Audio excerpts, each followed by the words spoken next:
అందరికీ నమస్కారం. జీవితంలో మనం తీసుకున్న కొన్ని నిర్ణయాలు మన్నే మార్చేస్తున్నాయి.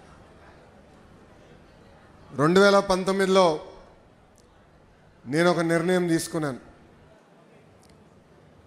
నాకు పరిచయం లేని నియోజకవర్గంలో పోటీ చేయాలని. ఆ నియోజకవర్గం పేరే మంగళగిరి. ఆనాడు అతి తక్కువ సమయం ఉన్నందుక నేనేంటో మీకు అర్థం లేదు, మీ సమస్యలు ఏంటో నేను తెలుసుకోలేకపోయా. 20 రోజుల్లో నేను వచ్చిన 20 రోజులకి ఎన్నికలు అయిపోయినాయి. 5300 ఓట్లతో ఆనాడు నేను ఓడిపోయా. ఓడిపోయిన రోజు బాధ కలిగింది. రెండో రోజు నుంచి ఆ బాధ ఆవేదన నాలో కసి పెంచింది.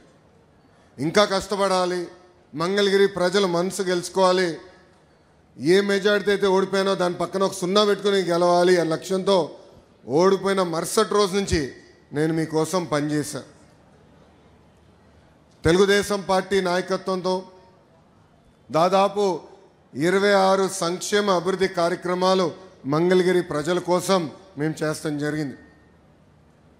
మీకు ఆరోగ్యం బాగాలేకపోతే ఎన్టీఆర్ సంజీవిని పేరుతో మంగళగిరిలో ఒక క్లినిక్, తాడేపల్లిలో క్లినిక్, దుగ్గరాలకు ఒక మొబైల్ క్లినిక్ పెట్టి ఉచితంగా చికిత్స కాదు మందులు కూడా ఈరోజు కూడా మేము ఇస్తున్నాం.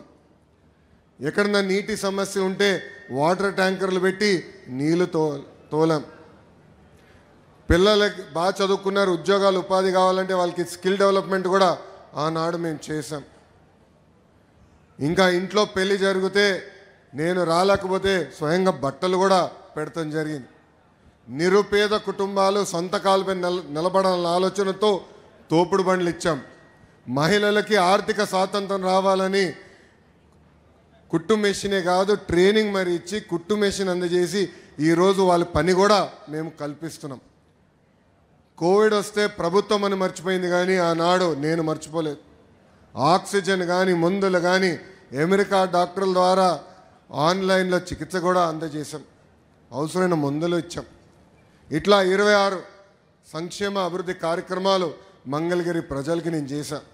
అది మీరు చూసి మొన్న జరిగిన ఎన్నికల్లో అందరికీ దిమ్మ తిరిగే విధంగా 91,000 మెజార్టీ నన్ను గెలిపించి మీరు నన్ను శాసనసభకు పంపించారు. 2024 ఎన్నికల్లో నేను ఒక కార్యక్రమం, రచ్చబండ కార్యక్రమం పెట్టుకుని మీ దగ్గరకు వచ్చా. అక్కడ పార్టీ జెండాలు లేవు, బ్యాక్ డ్రాప్ లేవు. సరదా కూర్చొని నేను చెప్పాల్సిన 10 నిమిషాలు చెప్పి మీ సమస్యలు తెలుసుకుని ఆనాడు స్పష్టమైన హామీ ఇచ్చా. దాంట్లో భాగంగా మీరందరూ నన్ను కోరారు. 2.5 దశాబ్దాల నుంచి ఇదొక కళ, మాకు ఇంటి పట్టాలు మాకు కావాలి, మీరు ఏం చేస్తారో మాకు తెలియదు, ఆ పట్టాలు మటుకు మాకు ఇప్పించండి అని మీరు చెప్పారు. అది ఇప్పుడు కూడా నా బాగా గుర్తు. ఆనాడు మీకు చెప్పా 3 విడతలుగా ఈ కార్యక్రమం జరుగుతుంది. కొంతమంది సులభంగా చేసాక ఉంటుంది, అది ప్రభుత్వ నిర్ణయం మేరకు నడుస్తుంది, అది మొదటి విడతలో జరుగుతుందని చెప్పా. రెండవది ఎండోమెంట్ భూములు, ఇంకో పక్కన రైల్వే భూములది ఇంకొంచెం సమయం పడుతుందని చెప్పా. అతి కష్టమైన పని ఈ కాలువ పైన ఉన్న ఇల్లు కానివ్వండి, అటవీ భూమిలో ఉన్న ఇల్లు, అది అందరితో మాట్లాడాలి, 2-3 సంవత్సరాలు పడుతుంది, బట్ నేను చేసి తీరుతానని ఆనాడు హామీ ఇచ్చా. కరెక్ట్గా 10 నెలలు అయింది ప్రజా ప్రభుత్వం ఏర్పడి. 10 నెలల్లో మొత్తం ఎన్యూమరేషన్ చేశాం, ఇంటికి కొలతలు తీశారు. అధికారులే కాదు, అన్ని పార్టీలకు సంబంధించిన నాయకులు వచ్చారు, కొలతలు తీశారు, వివరాలు కనుక్కున్నారు. ఆ వివరాలు తెలుసుకున్న తర్వాత నేనే స్వయంగా రెవెన్యూ మంత్రి అనగాని సత్యప్రసాద్ గారితో, గౌరవ ముఖ్యమంత్రి గారితో అనేక సార్లు మాట్లాడి ఏకంగా అది క్యాబినెట్కి తీసుకెళ్ళి క్యాబినెట్లో ఆమోదం తెలిపిన తర్వాతనే ఈ కార్యక్రమం మన ముందలు తీసుకెళ్లే పరిస్థితి. మీరందరూ ఒక్కసారి గుండెపైన చేయబెట్టి ఆలోచించారు. గత 2.5 దశాబ్దాలుగా మీకున్న కళ ఇది. అనేక మంది నాయకులు మీరు కలిశారు. జిరాక్స్ ప్రింటింగ్లకే విపరీతంగా ఖర్చు అయిపోయింది, కాగితాలు ఇచ్చేదానికి ఖర్చు అయింది.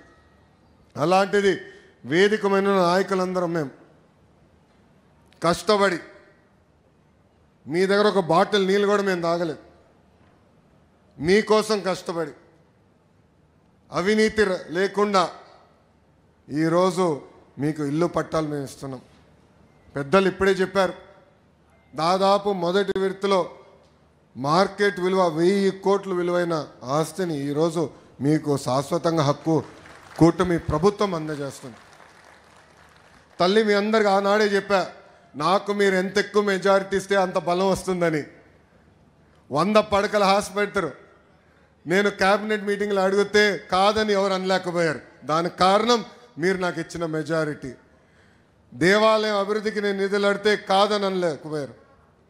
భూగర్భ డ్రైనేజ్, భూగర్భ గ్యాస్, భూగర్భ వాటర్, చివరికి భూగర్భ కరెంటు కూడా మంగళగిరిలో వచ్చే 2 నెలల్లో ఆ కార్యక్రమం కూడా స్వీకారం చుడతాం. దానికి కారణం మీరు నాకు ఇచ్చిన మెజారిటీ.